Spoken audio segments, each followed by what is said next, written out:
అపోస్తల 17వ అధ్యాయం 11వ వచనం చూస్తే, యాక్ట్ 17:11లో చూస్తే ఇదన్నీ ఆదిమ సంఘంలో చిన్న చిన్న గుంటనకలు ఎలా ప్రవహించాలో చూడండి.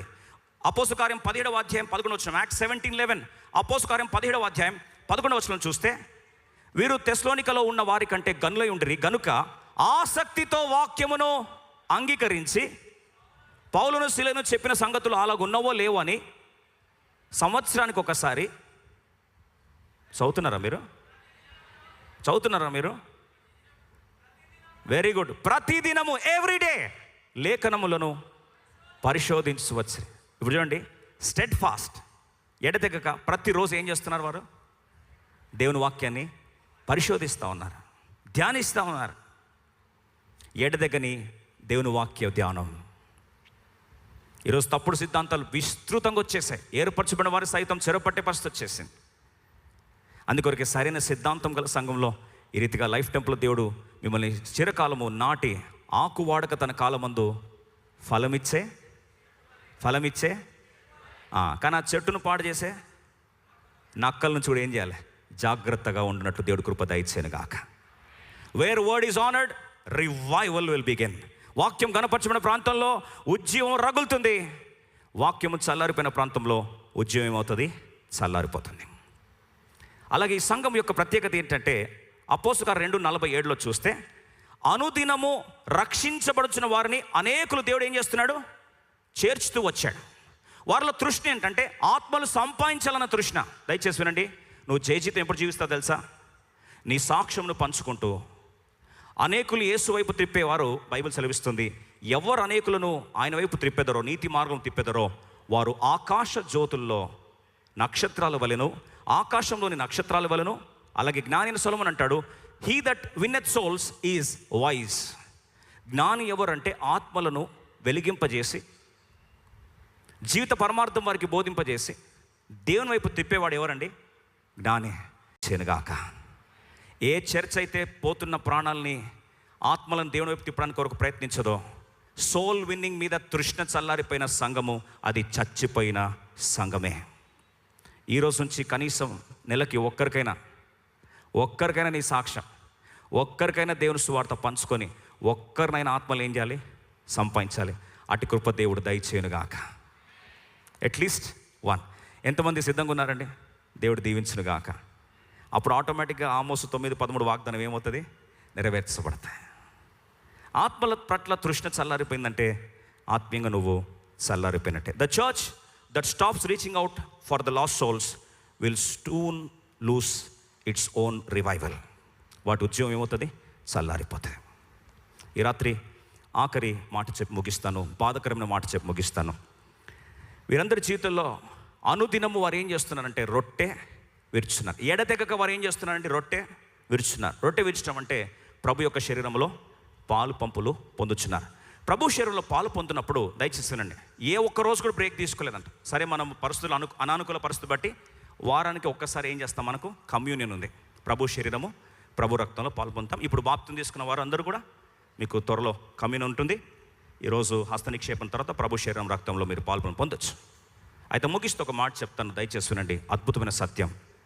ప్రభు శరీరాన్ని తాకుచున్నప్పుడు 1 కొరింథీ 11 ప్రభు రాస్తూ అంటాడు, మీరు ఈ రొట్టెను తిన్నప్పుడెల్లా నన్ను జ్ఞాపకము చేసుకో. దయచేసి వినండి. ఉజ్జీవానికి ఒకటే గుర్తు, దేవుని కలువరి శిలలో ఆయన మరణ, భూస్థాపన, పునరుద్ధానం. ముఖ్యంగా ఆయన కలువరి శిలను ఏం చేయాలి? త్వర చెప్పనండి, జ్ఞాపకం చేసుకో. అయితే మీరు అనొచ్చు, జ్ఞాపకం చేసుకుంటే నాకేం వస్తుంది అని. ఒక మాట చెప్తాను. ఈరోజు మన కార్యక్రమాలు ఉన్నాయి, బిజీ షెడ్యూల్స్ ఉన్నాయి, హడావిడి ఉంది. కానీ క్రీస్తు సిలువను గుర్తు చేసుకోకుండా ఉంటే, మనం యానివర్సరీ గుర్తు చేసుకోవచ్చు, వాగ్దానం గుర్తు చేసుకోవచ్చు, కానీ యేసు ప్రభు సిలువను గుర్తు చేసుకోకుండా ఒకవేళ నువ్వు దినాన్ని ముగిస్తుంటే లేదా వారాన్ని ముగిస్తుంటే గుంట నక్కలు ఎలా ప్రవేశిస్తాయో ఈ మాటను మీకు జ్ఞాపకం చేయడానికై ఒక గగురుపాటు కలిగే ఒక సంఘటన యోహాను సువార్త 20:27 యేసు ప్రభువారు పునరుద్ధరణ అయిన తర్వాత జరిగిన సంఘటన మీకు చెప్పి ముగిస్తాను. జాన్ 20:27 యేసు ప్రభువారు ఒక ఆదివారం సహవాసంలో ఉన్న శిష్యుల దగ్గరకు వచ్చాడు. వస్తే అక్కడ తోమా ఉన్నాడు. తోమా ఎవరు అంటే యేసు ప్రభు శిష్యుల్లో ఒక శిష్యుడు, మన ఇండియాకు వచ్చాడు. ఆ శిష్యుడు దాని ముందు వారం ఏమన్నాడు తెలుసా? నేను దాని ముందు వారం మిస్ అయితే మిగతా వాళ్ళందరూ శిష్యులు అన్నారు, అయ్యా యేసుప్రభు వచ్చి వాళ్ళు కలుసుకున్నాడు, నువ్వు మిస్ అయ్యావంటే ఈయన అన్నాడు, అంత సీన్ లేదు, ఆయన చేతుల్లో గాయాలు ఉన్నాయి కదా, ఆ గాయాల్లో నేను వేలు పెట్టి చూస్తే తప్ప నేను నమ్మను అన్నాడు. ఏంటండి? గాయాల్లో వేలు పెట్టి చూస్తే తప్ప నమ్మను. అందరికి వినిపిస్తున్న వాళ్ళు చేతండి, బయట ఉన్న వారికి. గాయాల్లో వేలు పెట్టి చూస్తే తప్ప నమ్మను అన్నాడు. ఇలా అనిన తర్వాత అనిన వెంటనే ప్రభు వెంటనే దర్శనం ఇచ్చాడు. తోమను అన్నట్లుగా నా గాయాల్లో నువ్వేం చేయాలి? వేలు పెట్టి చూడు అన్నాడు. అప్పుడు నేను అంటాడు, నా ప్రభువా, నా దేవా, my Lord, my God, my Lord, my God. అనుమానకుడు భారతదేశంలో జ్యోతిని వెలిగించే అద్భుతమైన పరిచారకుడుగా మార్చబడ్డానికి ఆ వ్యక్తి చూసింది ఏది అంటే ప్రభువారి గాయాలు. ఈ రాత్రి ముగిస్తూ చెప్తున్నాను, జాగ్రత్త వినండి, ఈ సత్యాన్ని ఎవరు మర్చిపోతాం. యేసుప్రభు వారు పునరుద్ధరణ అయిన తర్వాత మహిమా శరీరం అనేది ధరించాడు. మహిమా శరీరానికి చావు లేదు. మహిమా శరీరం అనేది ఏ రూపంలోకైనా మార్చబడుతుంది. మహిమా శరీరానికి భౌతిక నియమాలు పనిచేయవు. ఫిజికల్ లాస్ అనేవి భౌతిక శరీరం మీద పనిచేస్తాయి, కానీ మహిమా శరీరం మీద పని చేయవు.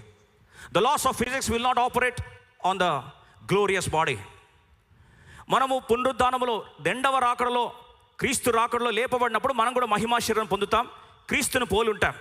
అయితే యేసుప్రభు వారు పునరుద్ధారణ అవుతున్నప్పుడు జీసస్ హ్యాడ్ ఎ చాయిస్. జాగ్రత్త వినండి, జీసస్ హ్యాడ్ ఎ చాయిస్. ఏం చాయిస్ తెలుసా? ఈ శరీరాన్ని ఎలాగైనా కనపరుచుకోవచ్చు. అయితే యేసుప్రభు వారు మాత్రము ఆయన పొందిన దెబ్బలు, చేతిలో మేకుల గాయాలు, బల్లెముతో పక్కన పొడవబడిన గాయాలు, వీపులో దున్నబడిన గాయాలు, తల మీద ముళ్ళ కిరీటం పెట్టబడిన గాయాలు, మానవులు ఏదైతే గాయపరిచారో యేసుప్రభు వారిని, ఆ గాయాలన్నీ అలాగే మరకలుగా, మాసిపోని గుర్తులుగా ఉంచబడ్డానికి ఇష్టపడ్డాడు. ఈ ఒక్క మర్మాన్ని అర్థం చేసుకొని ముగిస్తాను. Though Jesus had a choice to reform himself, he chose to have those marks and wounds of the cross. కల్వరిలో జరిగిన గాయాలు మన పాపము నిమిత్తము, మన శాపమును కొట్టివేయ నిమిత్తము, మన స్వస్థత నిమిత్తము, మన తీర్పును రూపుమాపు నిమిత్తము క్రీస్తు ప్రభువు వారు కల్వరిలో ఏ గాయాలైతే పొందాడో ఆ గాయాలు ఆయన మోయడానికి ఎంత ఇష్టపడ్డాడంటే ఆ గాయాలతోనే పరలోక రాజ్యానికి వెళ్ళాడు. ఈ మర్మము దయచేసి జాగ్రత్త ఒక నిమిషం ఆలోచించండి. పరలోక రాజ్యంలో మానవులు చేసిన ఏదైనా గుర్తులు ఉన్నాయి అంటే, please remember this line carefully. If ever there is any mark of a man in the region of heaven, the only marks are the wounds of Jesus. పరలోక రాజ్యంలో మానవులు పెట్టిన గుర్తులు ఏమైనా ఉన్నాయంటే అవి యేసుప్రభు వారి శరీరం మీద మన పాప ప్రాయశ్చిత్తార్థమై ప్రేమ గుర్తులుగా, the marks of love, the wounds of love, the scars of love, the scars of grace, ఆ కృపా గుర్తులుగా ఉంచుకొని మోసుకొని వెళ్ళడానికి ఇష్టపడ్డాడు. పరలోక రాజ్యంలో ఏవైనా మానవులు చేసిన గుర్తులు ఉన్నాయంటే, మానవులు చేసిన గుర్తులు పరలోక రాజ్యంలో పోవడానికి యాక్సెస్ పొందుకున్నాయంటే అవి మనము దేవుని మీద పెట్టిన గాయపు గుర్తులే. బహుశా మీరు అనొచ్చు, ఇది మీరు ఎలా చెప్తున్నారని. యోహాను భక్తుడు యేసుప్రభు రొమ్మున అనుకున్నాడు. యేసుప్రభు రొమ్మున అనుకున్న యోహాను భక్తుడు గుండె చప్పుడినవాడు, ప్రేమ గుర్తులకు బానిసైనవాడు. కనుక పారిపోకుండా పరిగెత్తుకుంటా దుఃఖంలో వచ్చి యేసుప్రభు దగ్గర నిలబడ్డాడు, తల్లి బాధ్యతను పొందుకున్నాడు. అలాంటి యోహాను భక్తునికి దేవుడు పరలోక బర్మం ఇచ్చి, ప్రకటన గ్రంథం 5వ అధ్యాయం, రెవల్యూషన్ చాప్టర్ 5:9 దయచేసి ఈ మాట చదువుకుందాం. మనం ఆల్టర్ కాల్తో ముగిస్తున్నాం కనుక ఈ సమయంలో దయచేసి అందరం కలిసి ప్రకటన గ్రంథం 5వ అధ్యాయం 6వ వచనం చూస్తే, రెవల్యూషన్ చాప్టర్ 5:6, ప్రకటన గ్రంథం 5వ అధ్యాయం 6వ వచనం అందరం కలిసి ప్రకటన, రెవల్యూషన్ చాప్టర్ 5:6, ప్రకటన గ్రంథము 5వ అధ్యాయం 6వ వచనం అందరం కలిసి చదువుకుందాం. ఈయన చూస్తున్న దర్శనంలో ఒక కొదమ సింహం కనపడలే. ఈయన చూస్తున్న దర్శనంలో ఒక రాజు, మహిమాన్వితుడైన రాజు కనిపించలే. దయచేసి ఈ మాట వినండి. Even today the very form of Jesus in the heaven is this form. రండి కలిసి చూద్దాం. మరియు సింహాసనమునకును ఆ 4 జీవులకును పెద్దలకును మధ్యను వధింపబడినట్లుండిన, ఎలా ఉంది? వధింపబడినట్టు కాదు, వధించబడినట్లున్న గొర్రెపిల్ల నిలిచి ఉండుట చూచితిని. When John was seeing Jesus, he saw him as a lamb that was already slain with all the marks of wounds of love hanging on his body. ఆయన శరీరంలో ఆ గాయాల గుర్తులతోనే కలువరిలోకి వెళ్ళడానికి ఇష్టపడ్డాడు. జకర్యా గ్రంథంలో కూడా రాస్తుంది. తిరిగి దేవుడు చూసే క్రమంలో ఎవరైతే యేసుప్రభువు వారిని కడుపులో పొడిచారో, పిడికిలితో గుద్దారో, వారు ఆ గుర్తులు చూసి ఏం చేస్తారంట? ఈయనను మేము గాయపరిచాం కదా అని అప్పుడు వారు చూసి గుర్తిస్తారు. అప్పుడు వారు పశ్చాత్తాపడతాను కూడా బైబిల్లో రాస్తుంది. అవునని వాళ్ళు చేతండి. ఈరోజు కథ అంతా తిరిగేది ఒకటే line: the wounds and scars